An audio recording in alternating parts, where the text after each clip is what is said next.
তাহলে এত নেগেটিভিটি, এত কাদা ছোড়াছুড়ি করার পরেও দেবদার মুভি রঘু টাকাকে কিন্তু থামিয়ে রাখতে পারলো না। শেষমেশ মুভিটা অলরেডি 14 কোটির গ্রস কালেকশন করেই ফেললো। তো hey guys, welcome back to my channel. আমি আছি আপনাদের সঙ্গে মিঠুন, আর আপনি দেখছেন আমার ইউটিউব চ্যানেল এমবি স্টুডিও।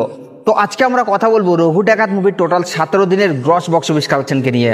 তো ভিডিওটা আপনাদের জন্য অনেকটা ইন্টারেস্টিং হতে চলেছে, তাই ভিডিওটাকে শুরু থেকে নিয়ে শেষ পর্যন্ত কন্টিনিউ করবেন। এবং আপনি যদি আমার চ্যানেলে ফার্স্ট টাইম হয়ে থাকেন তো প্লিজ চ্যানেলটাকে সাবস্ক্রাইব করে ভিডিওতে একটা লাইক করে দেবেন। তো চলুন ভিডিওটি শুরু করা যাক। তো গাইস, যেমনটা আমি আপনাদেরকে ভিডিও শুরুতেই বললাম যে এত নেগেটিভিটি, এত সমালোচনা, এত কাদা ছড়াছড়ি করার পরেও দেবদার মুভি রঘু ডাকাতকে কিন্তু তারা থামিয়ে রাখতে পারলো না। জানলা দরজা যত রকমের প্রোডাকশন ছিল সমস্ত প্রোডাকশনকে ভেঙে তছনছ করে দিয়ে এখন রঘু ডাকাত হচ্ছে শীর্ষে। কারণ একটা মুভি মানে বাংলার বুকে যদি আমরা দেখি, কোনো বাংলা মুভিকে খারাপ রিভিউ দেওয়ার পরে সেই মুভিটা আর মারাত্মক লেভেলের বক্স অফিস কালেকশন করতে পারেনি। আপনি সেটা 2000 সালের পর থেকে 2025-এর মধ্যে যে কোনো মুভি আপনি উঠিয়ে দেখে নিন। কিন্তু দেবদাই আছে এমন একটা স্টার যার স্টারডমের ক্ষমতা ভাই আলাদা লেভেলের। রঘু ডাকাতকে এত নেগেটিভ রিভিউ দিল এবং রঘু ডাকাতকে নিয়ে যে নোংরামি চলছিল সেটা আমরা কম বেশি সকলেই জানি, কিন্তু তারপরেও রঘু ডাকাতকে তারা থামিয়ে রাখতে পারলো না।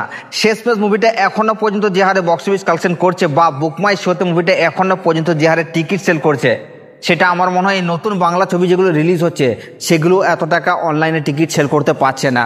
তো এটাকেই বলে একটা মেগাস্টারের পাওয়ার। এবং দেবদাকে যে মেগাস্টার ট্যাগটা দেওয়া হয়েছিল এবং সেটাকে নিয়ে যে খিল্লি করা হচ্ছিল সেটার কিন্তু দেবদার যোগ্য জবাব দিতে পেরেছে। তো এটা কিন্তু শুধুমাত্র দেবদাকে দিয়ে সম্ভব। এবং যারা বলছে না তারা এখন হয়তো জানে না যে বাংলাতে টপ 10 সিনেমার যদি আমরা দেখি highest grossing box office collection, তাহলে সেখানে দেবদারই মনে হয় 7টা। তো যাই হোক, এখন আমরা কথা বলবো যে এই রঘু ডাকাত মুভিটা তার ডে 17-তে এসে কত টাকা আয় করলো।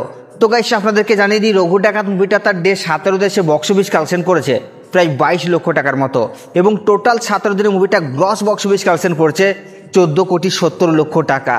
তো গাইস, এই মুভিটার বক্স অফিস কালেকশন নিয়ে আপনাদের কি মতামত আপনারা নিচের কমেন্টে অবশ্যই জানাবেন।